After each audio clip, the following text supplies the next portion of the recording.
Hello and welcome to episode 158 of the Ego Chall Podcast. My name is Preston Byers, and as always, I'm joined by my co-host, Justin Binkowski. And on today's episode, we're talking a little bit LAG, probably a lot LAG to be honest, based on our notes. We got some rumors to talk about, and we're just going to talk about the state of LAG and maybe a potential roster change, another roster change in the works. And we got some other stuff to talk about before we get to the CDL qualifiers, which return this weekend after the minor last weekend. We're back to the qualifiers, and we're very quickly approaching Major 2, but we have to talk about these qualifiers first and give our predictions at the end of the show. But before we get to any of that, how are you doing, Bink? Yeah, I'm doing all right. Like you said, not a whole lot going on, but we do have some qualifiers coming up and some potential rumors and whatnot on the roster front. So it should be a decent show for a little afternoon edition here, and we can just hop right in. Yeah, so the thing right now, it seems, is the rumor, I guess, going around right now is HUKE possibly going to LAG. And I should note that that is really just a rumor. I don't think any reputable reports have come out about that. But I think just in general, we are curious about where HUKE will be maybe in these Major 2 qualifiers. I tend to think it'll be after Major 2 and just a hard reset for some of these teams after Major 2 at the halfway point of the season. I think that's when teams would certainly give a better look at their roster and kind of look forward to what is to come in the back half of the season. But this was according to Zuma's cousin, Vinny. And he tweeted something about HUKE joining LAG. And then Zuma said, "What does this guy know, bro? Is he trolling?" I think that obviously HUKE has been on LAG before. Granted, it was a completely different era, different regime for LAG. Although I do think Marky B is still involved with LAG, if I'm not mistaken. I think he's an assistant, right? Yeah, so I think he's an assistant coach. And he was, at the time, I believe he was the GM when HUKE was there. I could be mistaken. I think their paths crossed with LAG. Regardless, HUKE has been on the Guerrillas before.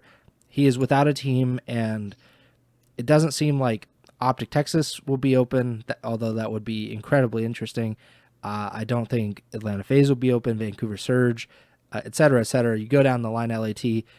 There's just not that many options, I would say, for HUKE if he is to come back into the CDL after Major 2.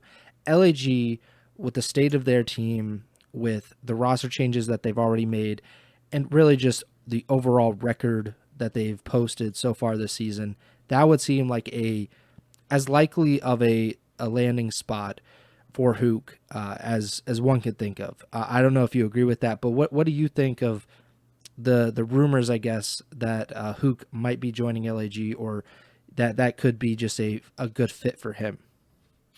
Yeah, I just went and I wanted to check Vinny's Twitter. Obviously, this came from a clip from Zuma's stream, and just for those who don't know, Vinny has been involved in challengers over the years. I don't know his exact involvement today, but I know like previously he coached Standy, I believe, before Standy got picked up for the first time on Minnesota, before the Minnesota Miracle in like 2021, 2022, whenever that was. So I know he has had some involvement in challengers, so it's very possible he could know something. I just went and tried to check his Twitter, though. It looks like that tweet that Zuma pulled up was deleted, which that can mean multiple things. As we know from our journalist background, it could mean that somebody told him to delete it because it's actually true, or he deleted it because it's not true, and he doesn't want to look like an idiot. So there's a whole lot of stuff that could be coming from this, or it could just be nothing in general. Nobody has reported on any of this LAG stuff. I think that's worth mentioning, like nothing from Breaking Point, nothing from Crone. So it doesn't seem like anything is solidified, at least. And obviously with matches coming up in a couple days, as we've talked about earlier this season, unless there's like an emergency situation, the roster new reports or the rosters 4 CDL matches allegedly have to be turned in on the Monday of that week. So it feels like if something was to happen right now, it would have already been, in the works, and there would have been reports on it and all that stuff. So this rumor on HUKE, and there's also a rumor going around from Fellow, just because Fellow simply tweeted like the signing GIF, but it wasn't the contract GIF. It was signing a camera. So a little different there, but all this goes to say is there's speculation around GentleMates roster, and I think that's worth talking about, whether any change or whatnot is happening. Obviously, these past couple of weeks, they bring in Lunars, bench Priesta, then they bench Skies and bring in Priesta. With the Lunars and Priesta combo, they beat Miami. With Lunars and Skies, they didn't beat Miami. But they lost to Carolina, I believe, in the minor, and that's so it's very small sample size for all of these roster combinations. There was also a tweet in the rumor around the Fellow potentially signing. I mean, someone even said Optic Fellow, which we've gone over that. I don't see that happening. But someone else on Twitter said that Lunars and Priesta had their like LAG affiliate thing on Twitter taken away, which I didn't even look to see beforehand if they actually had it. If you go to their accounts, Lynn's, Kismet, and Skies have it on their Twitters. Lunar and Priesta don't. So there's a whole lot of just speculation going around. I would be, especially Lunars, like it would be very surprising to me if they just completely scrapped that. It would be literally 2 weeks since, because he didn't play in their week 1 matches, did he? I don't think he did. I think he only played week 2 in the minor, so I'm pretty sure it would literally be 2 weeks. Yeah, I mean, either way, that's it also just doesn't make sense, like logically, to bring in his former teammate in challengers and then like get rid of him as well. Yeah. So he played 2 major qualifiers. So he's only played 1 week of qualifiers, and then he played the minor. That's all he's done in the CDL so far. Yeah. So long-winded answer, just conversation here, just around GentleMates in general. It feels like something is coming. If to their credit, they have recognized early on they have not had the start to the season that they likely wanted to have, and they have been trying to adjust and trying to make moves. And we obviously know from the past, like previous iterations of LAG might not have been willing to make moves or spend money for whatever reason. And obviously it wasn't to the extent of previous Vegas Legion or Paris Legion rosters, but nonetheless, I just think all this stuff we're gonna have to wait and see. I think it's we're always willing to point out, even with reports, that stuff can change. I think the fact that none of this stuff is even being reported on makes this even less likely to happen, at least immediately, and we're just gonna have to sit back and wait and see what happens. But we'll talk a little bit more about LAG later on when we get into our predictions. They have a big match this week that could definitely impact the future of this roster. Yeah, obviously they're one of the worst teams. Besides Vegas, they are the worst team. I don't think that there's any doubt about that. Like, they're in a pretty distant 11th place right now, and I mean, Vegas is probably not going to win for a while, so like they are kind of like stuck there. But it's pretty sad, because I think both of us had, I wouldn't say like high expectations of like, oh, they're going to be in the top 4 or anything, but certainly I thought they could compete in the middle of the pack and be a team like Miami, or maybe even what Vancouver has done, maybe not to that extreme where they're competing at the very top, but certainly being able to upset teams at the very top on a occasional basis. And none of that has came to fruition so far this season, which is honestly pretty stunning. Part of that, and it's something that we've talked about kind of at length on the podcast, is they've been horrific in search and destroy. which has obviously hurt them pretty heavily. They've lost quite a few game fives, which is kind of a trend among those bottom teams. Additionally, they've been bad in hard point too. So like, obviously, like that's literally 4 of the 5 maps in a series. Like they're above 500 in control, and then they're 9-15 in hard point, 6-14 in search. Like that's just not gonna, like, you can have one of those maybe, but both of those is why they're so far down. Like you said, they did beat Miami in the minor, so that was their first win since January 25th, which was against Vegas. And so they've only beaten C9. They beat them 3-0 on January 17th, which was their second game back from the break. They beat Vegas the very next weekend, which is, of course, and then they beat Miami 3-2, but that doesn't count toward any standings, and that sucks for them because they certainly could use those points. But since it happened in the minor, they didn't get far enough in the minor. They are not going to get any CDL points, and it's basically a worthless win in the grand scheme of things, especially if they make this roster change and they make any roster change, I guess.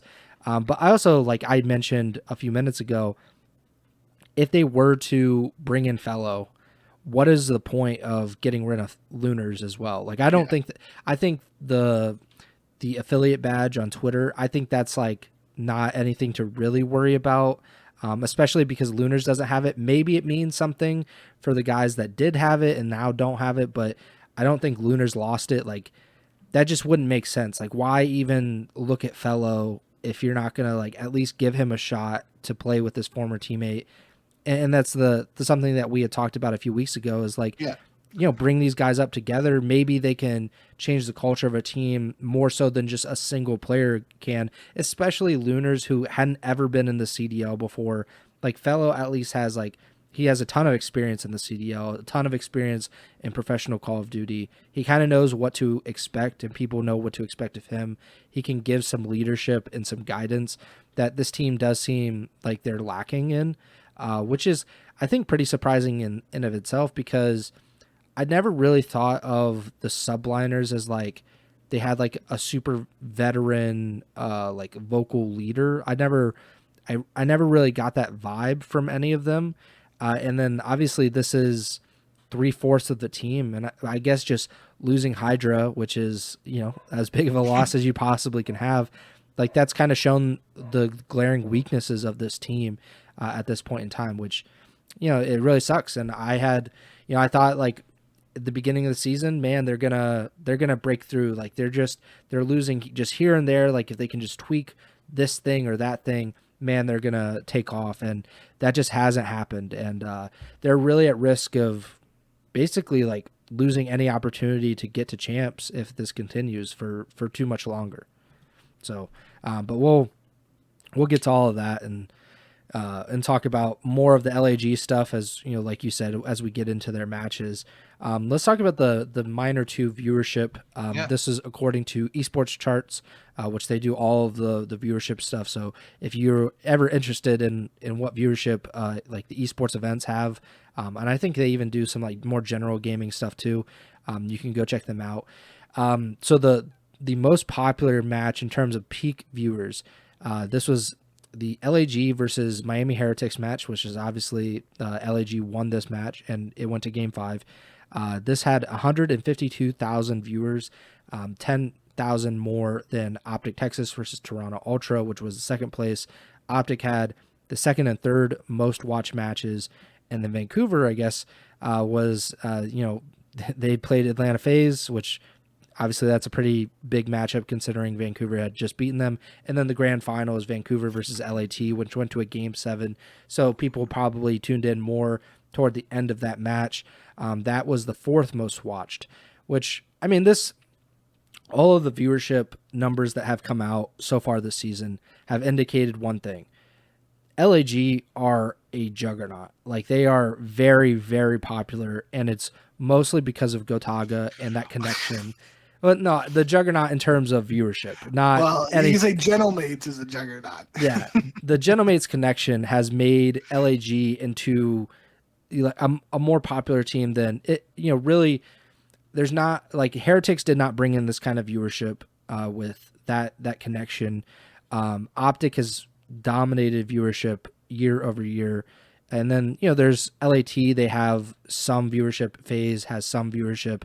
But this has been kind of a revelation that this I think the primarily French-speaking audience is tuning in to see LAG and support GentleMates as a whole. And that's been a really big thing. And I think that's awesome. We've been missing that.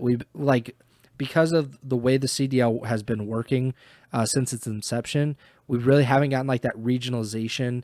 Like like Vitality used to be the thing in France, at least in Call of Duty, and Gotaga was obviously a big part of that. We had different Spanish teams and different English teams, of course, and because a lot of these rosters are mixed now, where you have European players playing with North American players, none of these teams are technically representing any European cities. I think a lot of that has been lost, but we've kind of found it again with LAG because of GentleMates, and that's been amazing. I want to get your thoughts on this because it's been something that's been tracked now for months at this point. Do you think more teams should try to take this?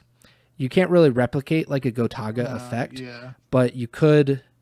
I mean, I guess you could partner with some of these streamers and partner with some of these very big personalities. You're just not going to get like the ownership aspect of it. I don't know if there's a way to kind of replicate or try to get some of that back with other teams. Do you think more teams should be trying to reach out to certain communities to try to increase their viewership or brand or their brand awareness? Yeah, I mean that's like, big picture, like all of these teams should want to be able to have an impact like that. Like obviously, like you said, Optic have, dominated viewership since, really the inception of Call The of Duty founding of esports. Optic. Um but like outside of that anomaly, like, even you look at a team like LA Thieves, like even Gotaga has been referred to as like the French nade shot, right? Like it's Yeah.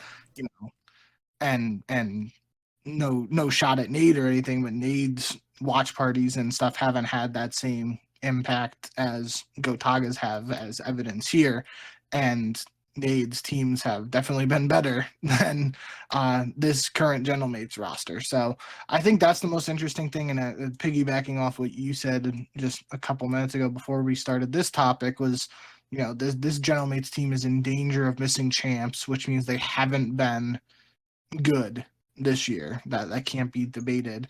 And they are still doing well in terms of viewership for most of their matches. There was that clip we saw after they were eliminated from Major 1 of like all the GentleMates fans like surrounding them and cheering on the players in person after they just lost. Like it just seems like, it's a fan base that's really embracing being involved in the CDL, and I think that's like the big picture thing. Like it's very difficult for anybody to try and replicate the impact that Gotaga and GentleMates have had in terms of viewership and whatnot early on here.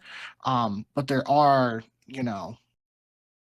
names and legacy brands in Call of Duty. Immediately think of like Envy that we've talked about earlier, something like Rise Nation, like, former teams that have had success in Call of Duty, and if they were to return, they would have fans, but it wouldn't be anything to the scale of what we're seeing here, where they, in their first year, especially if they have a bad, like, I mean, if they're in their first year and they have an undefeated best team in the league, maybe they get a fraction of this viewership. But if they were in the position GentleMates, like, let's just use Envy as an example. If Envy signed a team of like HUKE, Illy, and whatever, and returns to CDL next year, like if they're good, they're gonna have some viewership, but I wouldn't even expect it to be close to these numbers. And if they were a bad team, they're definitely not having the same viewership that we're seeing from GentleMates early on. So that's interesting, and I think that also plays into something we talked about multiple times over the years now with like the Paris Legion before this GentleMates thing started. Was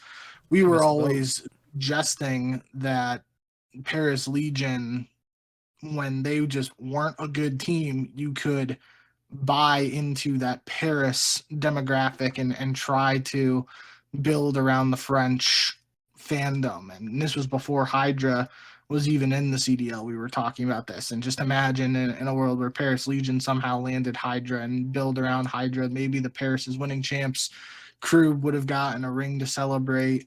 But now you're looking at it like GentleMates has Lens. That's what makes me really think, like, in all this roster talk, it would just be weird if they got rid of Lens.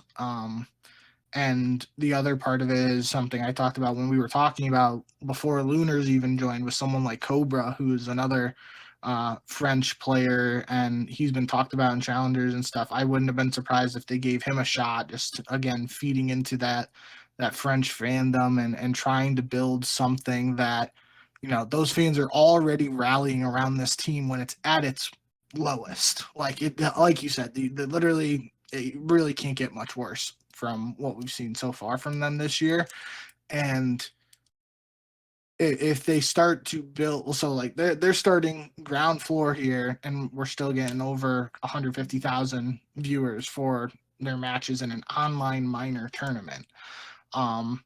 If they are able to build a foundation there with the French fandom and connection, and start to have more success, those numbers in theory can only continue to go up. And that's like, that's exciting to think about. And it's also, I kind of went off topic, but what you said was like they're in danger of missing champs. If I'm the CDL or the league and I see these numbers, we're like, yeah, we want GentleMates at champs, right? It's like there's a chance if they're not there, then you're missing out on all this viewership. So interesting numbers. Like you said, not surprising to see some of the names there, but obviously you have a match here between GentleMates and Miami Heretics as the most viewed match of the minor. That definitely raises some eyebrows and gets the wheels turning up top there.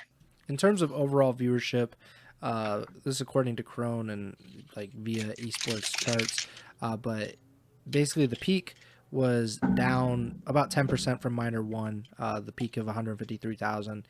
The average viewership was 95,000, which was just very slightly down a percent compared to minor one, which is, interesting. I don't think there, I don't know, like there wasn't as much intrigue about the second minor as the first, just because the first is the first. Like you just want to see how it goes. And I think people were also kind of itching for Call of Duty in general to be back, because that was the return after a month-long break, whereas this was just kind of a continuation of what we've been seeing week over week, which is nice in terms of consistency and seeing how these teams kind of evolve, rather than not seeing them for an entire month and it's like, how much has this team changed when we haven't seen them at all.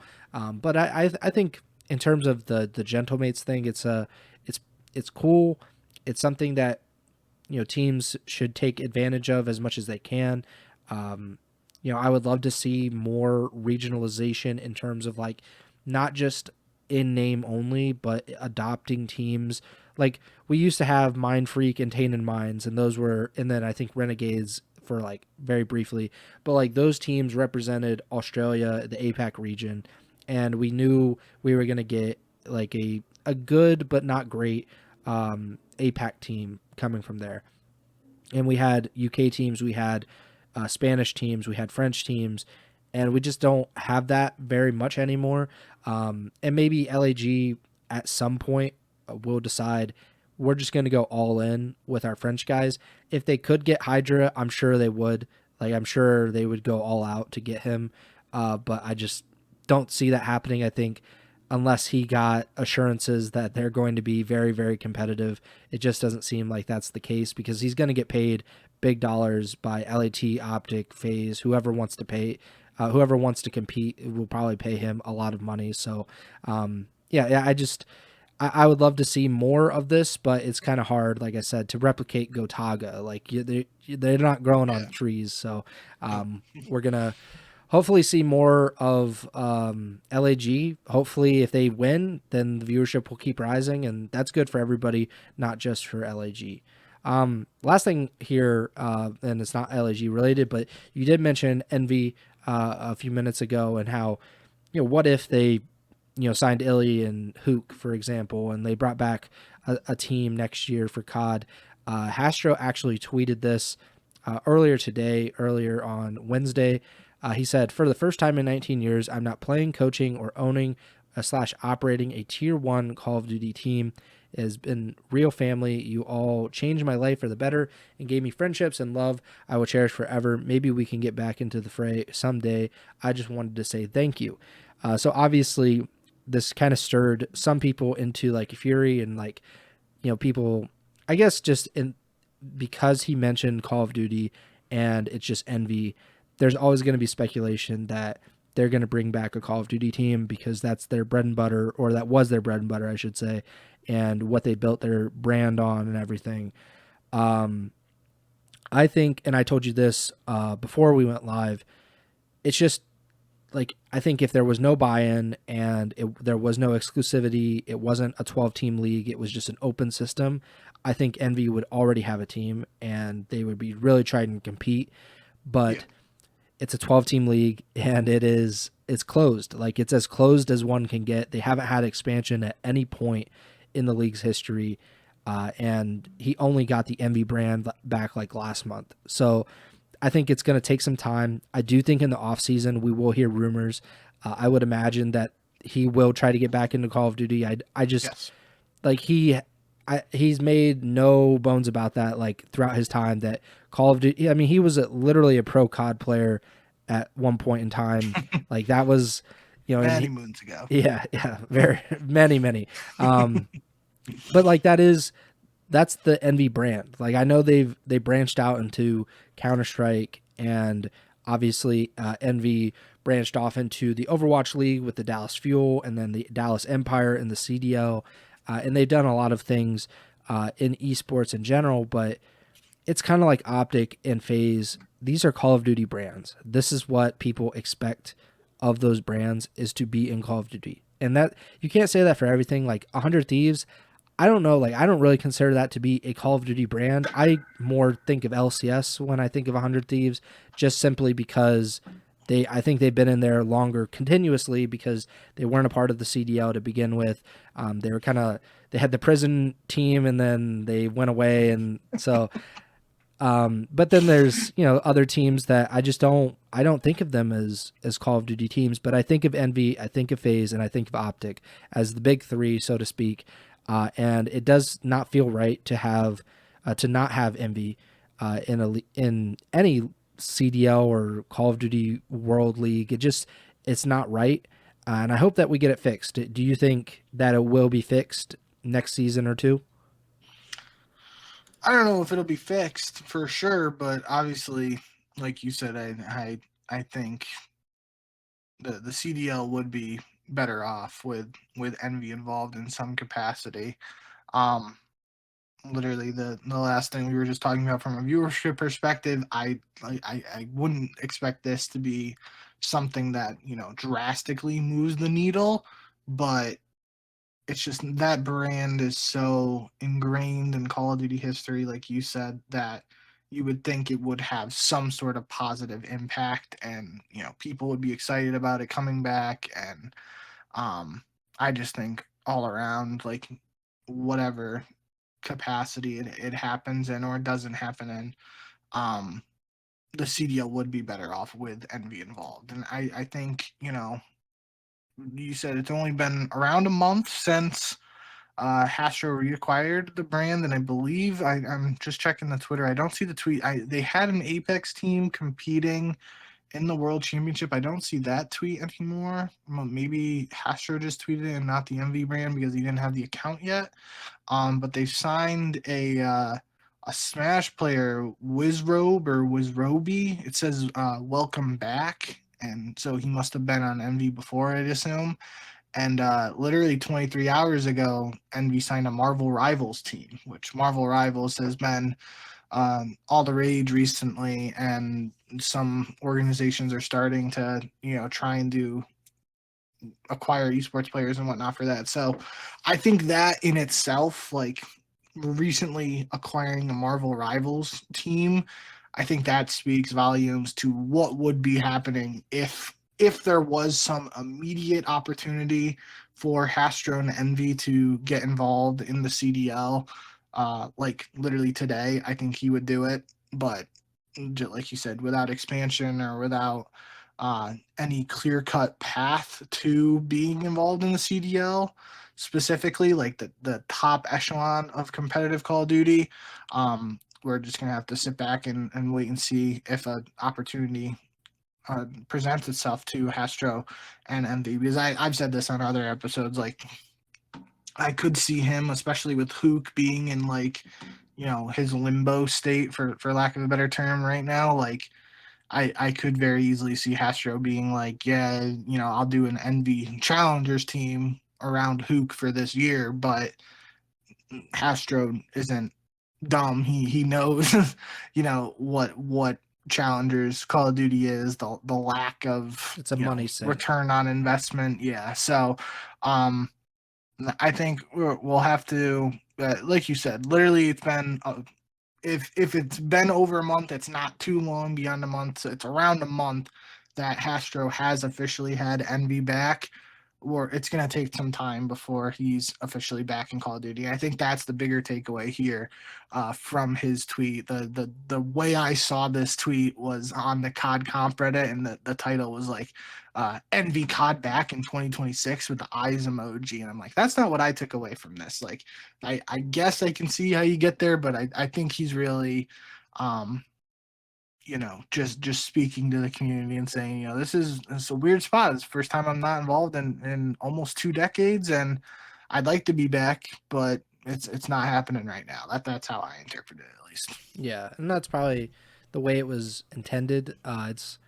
It's just tough. Like there should be expansion because there are brands reportedly that are interested in getting involved in Call of Duty, especially when you don't have to pay $25 to $35 million. I think that was a big turnoff, as it was probably meant to be for a lot of organizations. But like, that was antithetical to what competitive COD is supposed to be about. And like you said, it doesn't make sense for Hastro or really anybody to get involved in challengers. If that's something you want to support, that's something that you want to do, then go right ahead. But from a business perspective, esports is unprofitable by and large. Challengers is like ridiculous. Like there's very little to be gained for a lot of those organizations by funding challengers teams. So the ones that do it and do it right, that's a real kudos to them, because they're taking on a lot of risk, I guess is the right word, but it's just like they're not going to make a profit back, very, very likely. And there's also no assurance that, let's say, because we've seen it with Optic Nation before, like the general Optic Nation, like in 2022 or 2023, when they had that team for a little bit. Even if Hastro was like, hey, I'm going to fund, like, for example, HUKE and Illy to play in Challengers together, and they're going to be Team Envy in Challengers, there's no guarantee that HUKE and Illy are going to be on that team in a month or even a week. Mm-hmm. Like, so, and that team might just go away if he doesn't have HUKE and Illy on that team, and he's just like, all right, like, screw it. Like, I'm not going to fund this team. That's a real thing. That happens so often in Challengers, where teams just fall apart or guys get called up and get signed to a CDL team. Like HUKE could get signed any day by a team, and he no longer is in Challengers, of course. But yeah, that's just Challengers. I mean, that's a bad way to, that's a really pessimistic way of looking at Challengers, but probably that's the most realistic way to look at Challengers. Let's get into these predictions, right? Let's talk about the Major 2 qualifiers. We are now in week 3, or about to enter week 3 of the Major 2 qualifiers. And then, of course, in a few weeks, we will have Major 2, which is in Texas. It could be Optic Texas starting in the loser's bracket of their own tournament, which would not be great for viewership that we were just talking about. But Friday, March 7th, the return of the qualifiers, the first match, Vancouver versus LAT, a rematch from the Minor 1 Grand Finals, which obviously went to Game 7. Vancouver, having the performance of a lifetime and looking like a legitimate contender over these last few weeks. I'm going to go with LAT as my prediction. They won in Game 7, but this is about as close as it can be, considering how closely they just played each other last weekend. Yeah, I wanted to see who you were going to go with. I had a feeling you'd take LAT just because it is, like you said, a rematch of the grand finals. But if you go back and look at the series, I do think it's important that Vancouver won both hard points in that series. And if it was a best of 5, I have a sneeze coming. This is really bad time. Oh God, that sucked. I'll cut that out. I lost my train of thought. Vancouver won both hard points in the grand finals for against LA Thieves in the minor, and if it was a best of 5, Vancouver won the red card search and destroy in map 5. So if it was only a best of 5, Vancouver technically would have won 3-2. LA Thieves had that advantage in the controls and in the searches outside of the map 5. So it will be interesting to see this rematch just because of, how I don't think single-sided is the right phrase, but for lack of a better term, like with one team being super successful in the hard points, another team dominating the controls and the search for the most part. If anything, like tweaks, like if LAT is able to take a hard point or Vancouver is able to take a search, that changes that narrative and dynamic a little bit.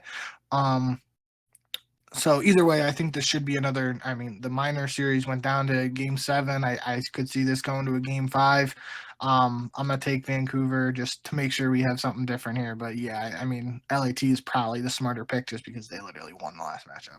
Yeah, and LAT hasn't lost to anybody else other than Atlanta FaZe in more than a month. Obviously, they lost to FaZe twice at Major 1, and they've obviously been on a heater since then.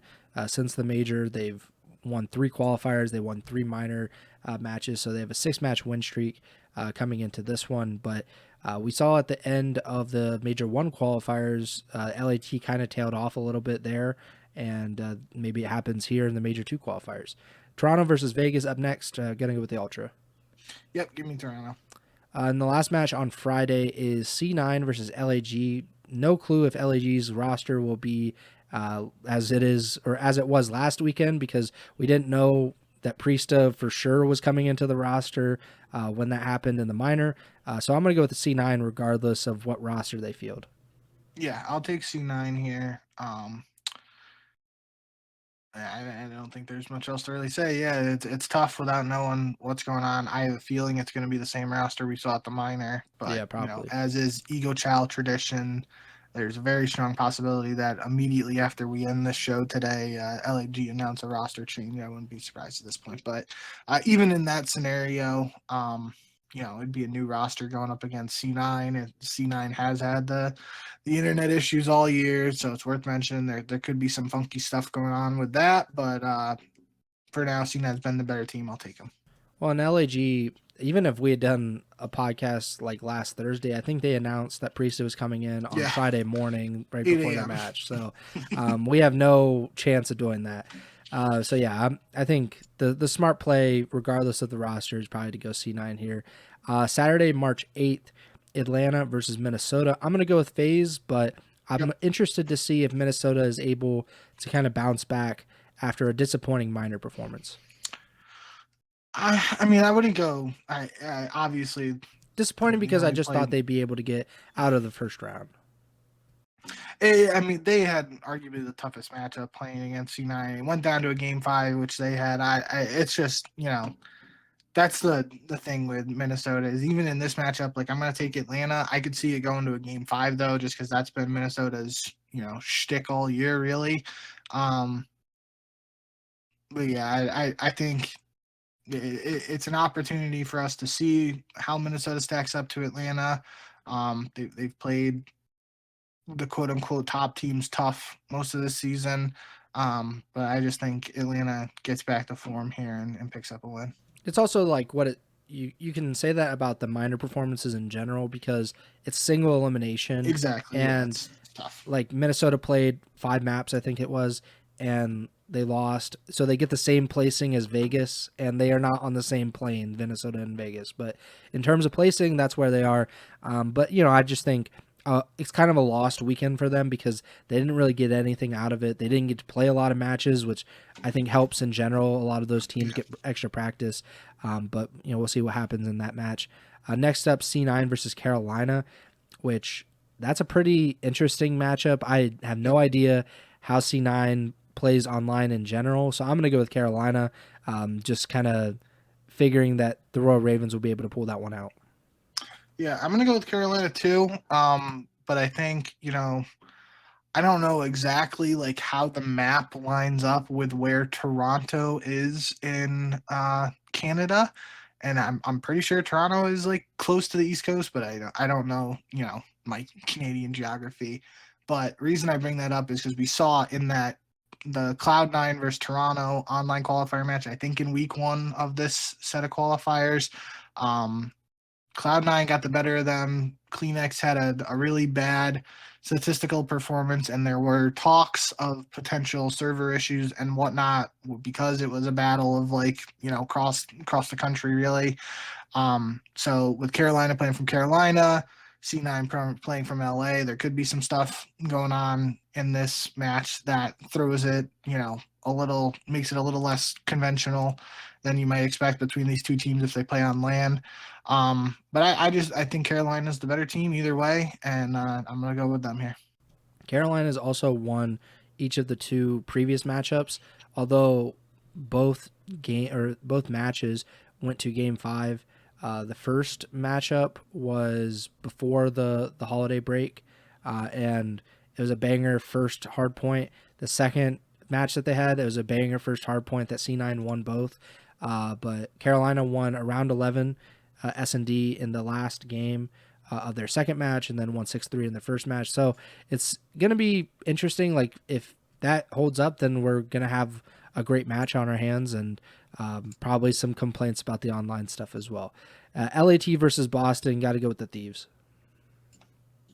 Yeah, Boston haven't looked great, and you have been number 1 Boston / Snoopy fan on the year.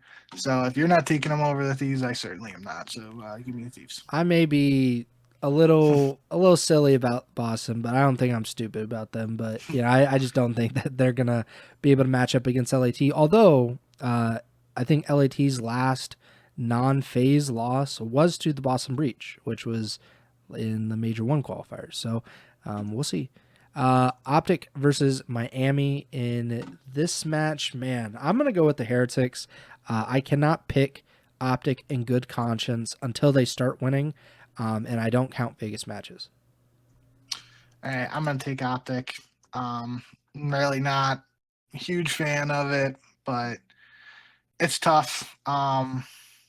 On paper, there's no comparison. It exactly. should be Optic. Optic should be the better team here. And but everything we've seen is like the complete opposite. Yeah. So I don't feel good about it. I'll take Optic and probably get this one wrong, but hey, gives us something to talk about when we're live next. Yeah. I mean, it's just going to be another because Optic, we'll talk about it in just a minute, but Optic has a tough second match, like a tougher second match than Miami. And there's a pretty good chance that they go 0-2, like especially if they lose to Miami. No one should have faith that they're going to win their second match, and them going 0-2 again and continuing to slide down, and I think going 0-2 would just about guarantee them in the losers bracket. Like, I don't know, maybe there's a tiebreaker out there that could save them, but I don't think so. But yeah, that would be horrific for Optic. Sunday, March 9th, the last day of the qualifiers, Vegas versus LAG. Man, this is a great matchup for LAG. Like, hopefully they win. So I'm going to go at the Guerrillas. I mean, this is a banger alert. Like, this is what I was hinting at. I forgot LAG mates also play Cloud9. I thought it was a 1-match week for them for Vegas, but like, this is really a make or break match for GentleMates. If they somehow lose to Vegas Falcons and they don't make a roster change before that match, like, they almost have to make a change after the fact if they lose. I mean, if you're looking at this from a Vegas perspective, it's basically 12 versus 11 in the standings. Like, this is, in theory, your most winnable match. And if you can't get the job done here, who knows? For both teams, really. Like, if Falcons can't get this win against a GentleMates squad that is, in theory, at its most vulnerable, will Vegas have another opportunity to get a win this year? That's worth questioning. And then if GentleMates actually do lose to Vegas and give Falcons their first CDL win, you almost just have to blow it up and make some drastic moves. So, this is a banger, not in the sense of two really good teams playing, but it has massive implications on what the rest of the season could look like for both of these squads. Yeah, I was just looking at Vegas's schedule, and of course we don't know who they're going to play in Major 2 in the losers bracket, but obviously they play Toronto and LAG this weekend. They play Carolina in their qualifier finale next weekend, and then in the Major 3 qualifiers they play the Surge, Miami, which I guess you could say is like easier. Optic, honestly, we're going to be on high alert if Optic is still skidding. Atlanta, and then Boston, which is another one where it's like, okay. But like they don't really have any easy matches left on their schedule. Like LAG is not on their schedule after this. And that's like the only other team that has like consistently disappointed. That's really concerning. I know we said at the beginning of the season that Vegas like for sure was going to win a match. Like they just like they have to win one. I'm getting a lot more skeptical. And yes, 100%. I really like. I thought it wasn't possible. It would have been very easy for me at the start of the season to just fully jump on the hate train, be like, this team sucks. They're never going to win a map. They're never going to win a series. And I don't want to pat myself on the back, but I really tried early on to stay hopeful, stay positive, not just totally rag on this team.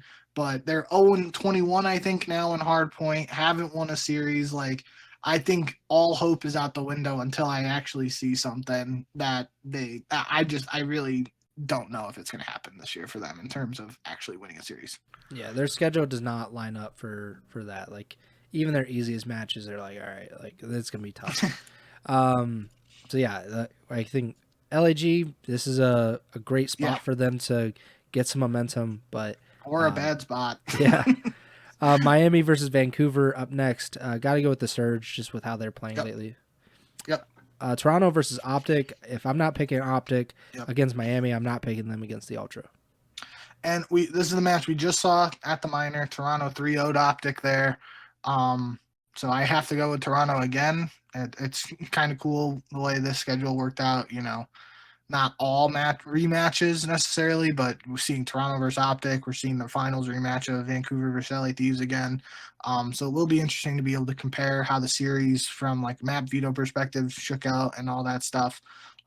With Optic getting 3-0'd in that match though against Toronto, I would expect to see some different maps in the first couple picks here, but I still think Toronto is the better team right now, and I gotta pick them. Yeah, and that match was a 3-0, but it was close in the final two maps. Like it was a 6-5 search and destroy, 3-2 control, but it was like a stomp in the hard point.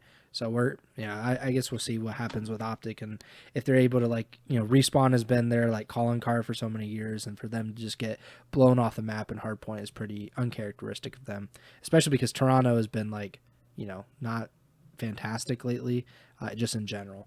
And then the finale of this weekend is Atlanta versus Boston. Certainly my grand finale.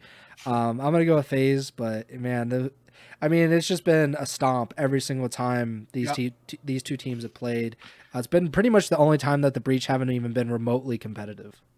Yeah, I'm gonna take Atlanta here too. Which is just surprising. How does this match go on last, considering what's happened every single time that they played each other? Daniel Sage just really hates the Boston fans. Pick'em records so far this season. We both went 7-4 at Minor 2. So you're 66-37 on the season. I'm 59-44. Make sure to like, subscribe, or follow the podcast feed wherever you're listening and watching on. You can give us a 5-star rating on Apple Podcasts and Spotify. If you want, you can subscribe on YouTube. We upload all of the podcast there. You can also watch back the live stream if you want to do so. And if you want to watch it live, then you can do that at YouTube on YouTube. You can just look up Ego Chall Podcast. We're on Twitch as well, twitch.tv/Ego Chall Podcast. And while you're on Twitch, you can follow Bink. That's twitch.tv/JBINKK. He's at more than 50 days live streaming consecutively. So he streams League of Legends, so you can give him a follow there. You can also follow us on Twitter at JBink with 2Ks, at Pres Byers. The podcast Twitter is at Ego Chall Podcast. And we will be off on Sunday, so we will not be doing a live stream this coming Sunday, but we will be back next Wednesday with a live show on March 12th. And the podcast will go into your feeds on March 13th, very early in the morning. We appreciate everybody that stopped by. Justin Mills, Fallen in the YouTube chat for tuning in. Appreciate you guys. But yeah, that about does it. I hope to see you guys next week. I hope everybody has a good weekend, I guess. So usually I see all of you, or you see me, I guess is probably the better way to say it. But yeah, we'll see you next week. Bing, take it away. Yeah, I just lost internet, so I'm on the hotspot, and I'm not gonna beat around the bush, and I'm just gonna get us out of here. Thank you guys as always for the support. We'll see you back here. It'll be a bit of a combo episode as opposed to what we've been doing most of this season in terms of breaking up the predictions and the recaps. We'll have to recap this weekend of matches and preview the final week of Major 2 qualifiers next Wednesday when we're live. But yeah, we'll be back in a week. Hope everyone enjoys the matches this week, and we'll see you back here when we're live again. Remember to send the chow.